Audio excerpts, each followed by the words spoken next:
And now, your First Alert 5 weather. And weather-wise, it was another cool and unsettled day, but we are tracking some sunshine and some changes for your Thursday. Before we get to that changing forecast, let's take a look at some beautiful fall colors. This is the time of the year to be in southern Colorado.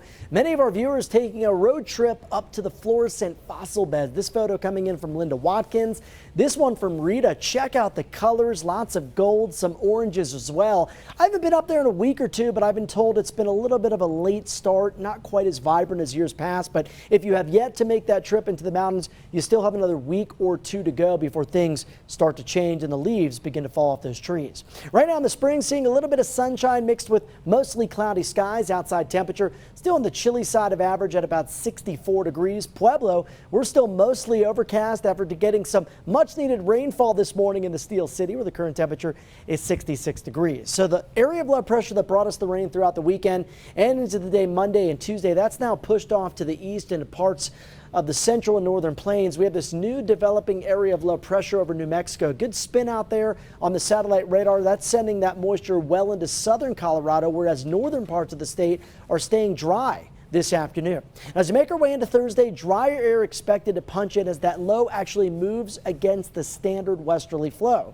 Generally in the northern hemisphere, storms go west to east, but that low is actually going to do something called retrograde. It's going to move from east to west over the next couple of days and pretty much linger out across the southwestern U.S., northern parts of Mexico. It'll be out of our hair, so we will see some more sunshine mixed in with a few afternoon clouds on Thursday and much drier skies outside of a slim rain chance down across the New Mexico border and out west into the western slope. So here at home, that hour-by-hour forecast, it looks good tomorrow, my friends. We'll be up near the 70-degree mark in the Springs after a chilly low in the low 40s. And for Pueblo, warming from around 45 early Thursday all the way up to around 74 or 75. Now, the short, dry break in the weather only lasts for a day or so because by Friday evening, check it, our next cold front marches in from the north. If you're planning to head out to some Friday night football games, it could be soggy out there. A few showers building over the mountains by late afternoon. The modeling showing some rain into the Pikes Peak region just after the dinner hour. And then this pushes west and south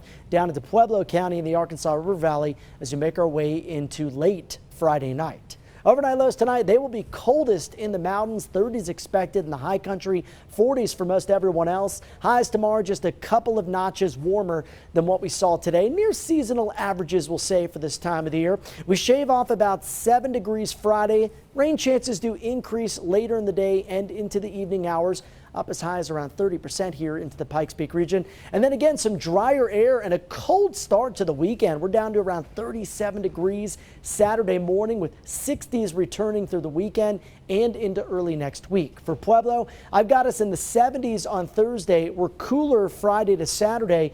Dry through the rest of the week, still watching that possible pattern change as we make our way towards the middle to maybe end of next week. Canyon City, you've got 2 chances for rain here. Seasonal temperatures most days with highs in the 60s and 70s. Overnight lows generally down to the 40s. And for Woodland Park, I've got a few chances for rain here in early October. No sign of snow, but that could be changing for parts of Teller County as we head towards late next week. Michelle?